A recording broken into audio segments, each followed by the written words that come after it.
will be good for them going forward. I mean, I hope so anyway, because I really do like both of them individually. And I think to sum up of the match, like with the ratings, I mean, like I said, I just my notes here, I'm just looking back at what I put, but I think it was they were really good with the near falls, and the crowd, and some good callbacks from their sort of previous matches. But it was. I really enjoyed it overall, and it was everything and more that I thought it was going to be. And I give this one actually a 4 stars actually on this one. Matt, what was your sum up and rating? Yeah, I think you got that absolutely right there. It was for me, it felt like a 4-star kind of match. I guess it was an improvement on the last couple of runs that they've had. So yeah, I'd say that. So that pretty much left that, and that match, by the way, was a good 22 minutes, so it definitely got a decent amount of time there on the show, which, to be honest with you, a 2 out of 3's full match should get somewhere along that line, without a doubt. That should be that sort of level. In fact, it does actually stand out, because it was the longest match along with the title match on the show, which makes kind of sense. Now, NXT women's title match, Matt, and everybody was a little bit sort of cagey about what we were going to get here. Of course, with how it was going to go with Asuka and Mickie James. But what did you think about it, Matt? When Mickie James come out, I mean, she looked in tremendous shape for me. I thought she looked like she didn't miss a beat. What was your sum up of the match and what we saw in this one, and where does this go going forward? Is there more likelihood of seeing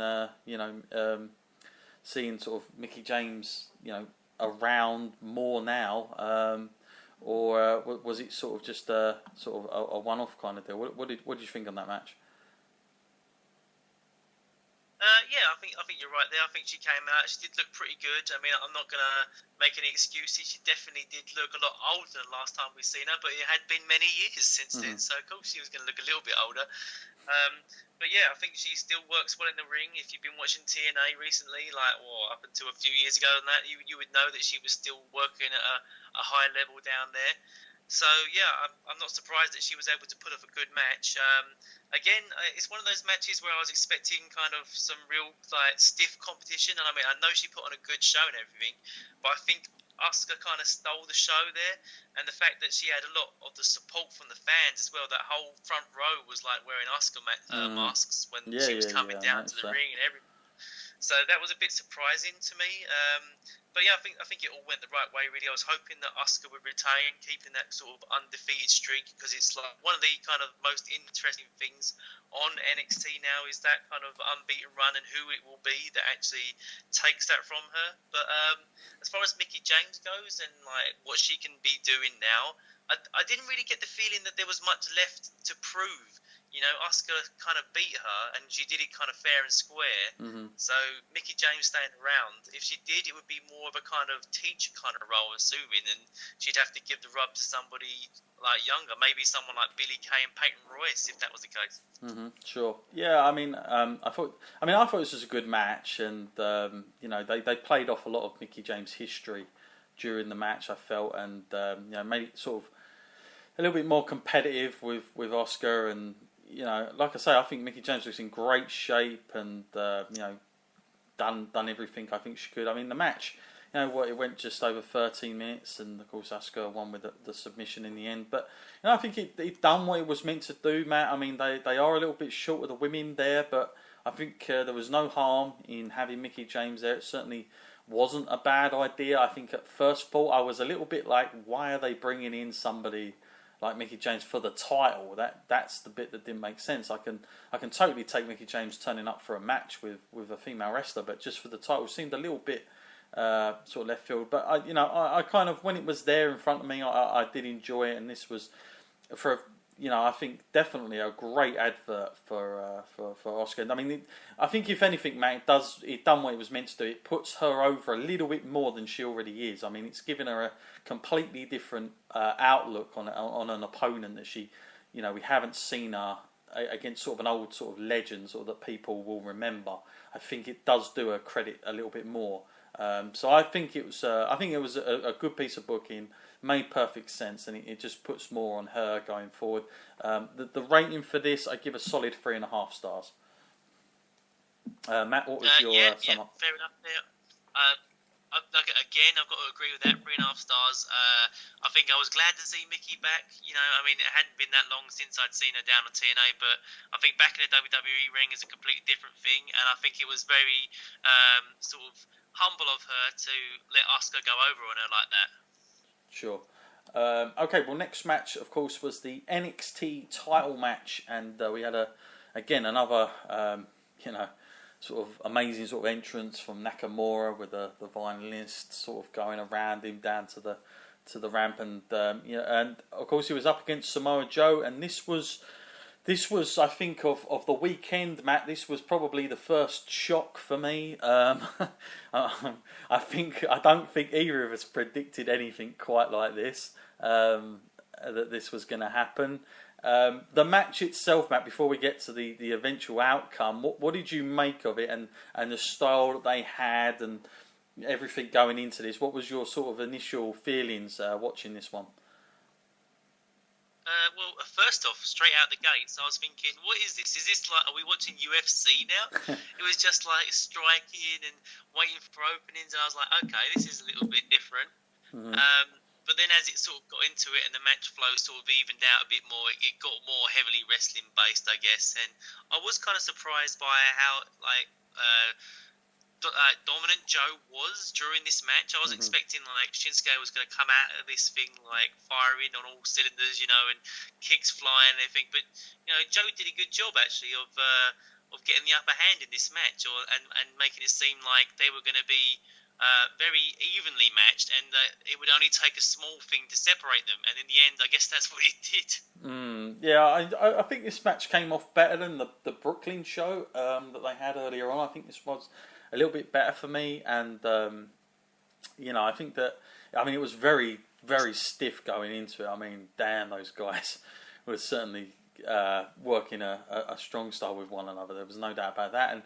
But I do think it came off a little bit better than the first one. But the result, Matt, the booking for this was, like I said, it was the first shock for me over the weekend, and I was very surprised because, well, two things really. One, I felt like Nakamura. I mean, had he?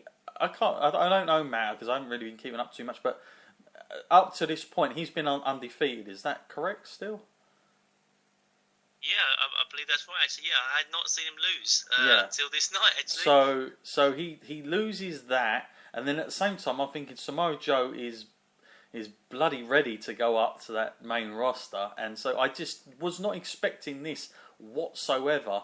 Matt, what did you make of the ending to the match and the sort of that sort of almost shock, I think, on most people that were there, but Joe actually winning that belt back, and now obviously Nakamura losing for the first time. A lot of history here, wasn't it? Like I say, Nakamura losing for the first time, Joe becoming the first ever two-time NXT champion. So yeah, history there. But yeah, I think it did a great job of making it come off as a stronger heel. The fact that he will do anything it takes to get that belt, and that's the kind of thing that you want to see as well. Mm-hmm. If you want to heel, you want to see someone that's going to do whatever it takes. And if they got to cut corners, then that's just the bigger sort of baddie that he is. But yeah, I did enjoy the match for sure, and the ending I did like that because it didn't make Nakamura look weak. I mean, no one's going to get up from that really. Yeah, no, I totally agree. I mean, the outcome of it, Matt. What do you think about?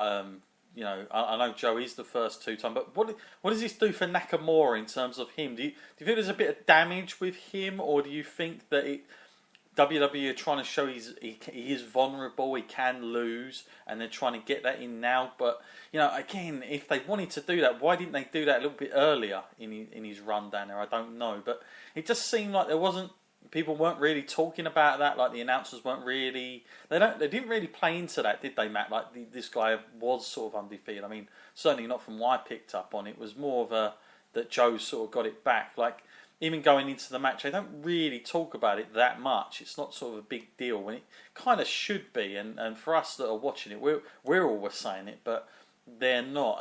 What do you think it does for him going forward, Matt? And is this damaging, or is this just one of those things, and that it'll make sense in the end and no harm done?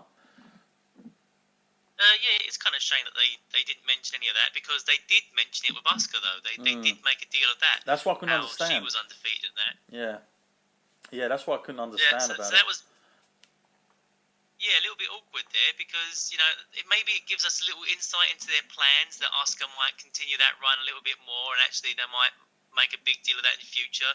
But maybe with Nakamura, it was just a case of the fact that they were not really aiming to make him undefeated. It was just the fact that the people that were laying in front of him was just there to sort of pave his path to the title.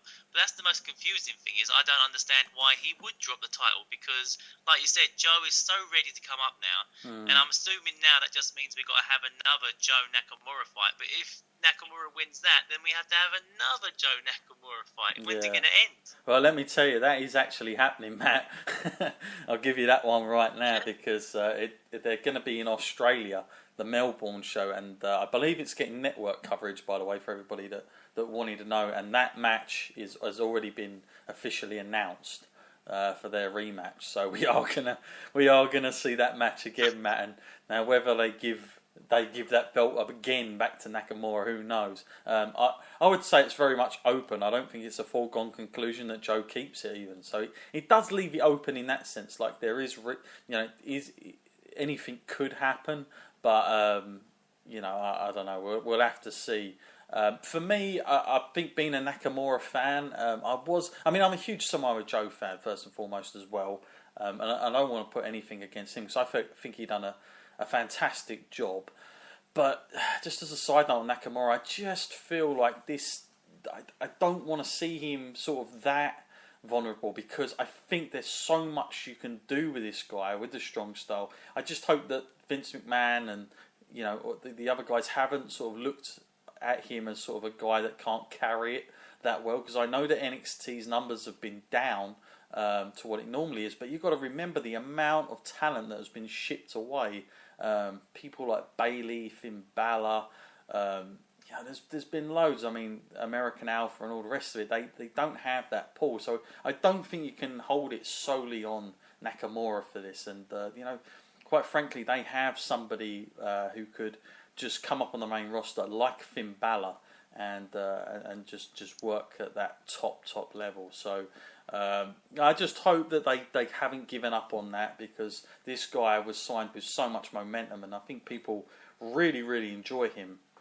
But in a lot of ways, Matt, there's very few competition down there for him as well, quite frankly. So we'll have to see how that one plays out. Matt, the sum up and rating of that match, I've given it just actually a 3.5. I actually scored this 3.5, just under 4.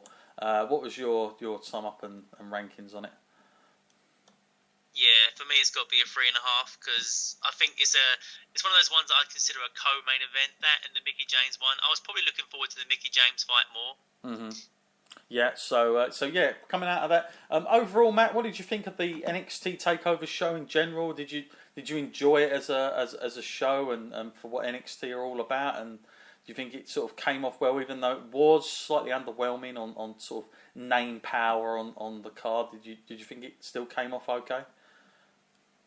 Yeah, I did enjoy it. I just feel like there was a little bit lacking, this time around. But then, like you say, it's to be expected when they've lost quite a lot of their top stars. But for me, I would say this was kind of the weakest one I've seen yet of the NXT takeovers. Yeah.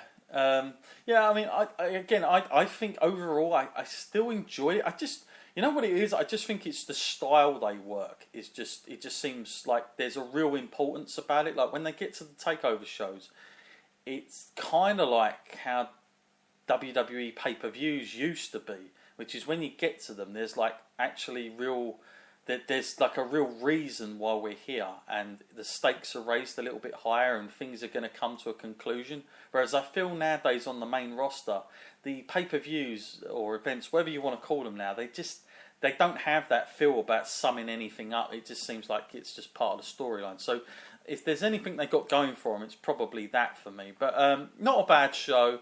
It's not the best one that they've ever produced, but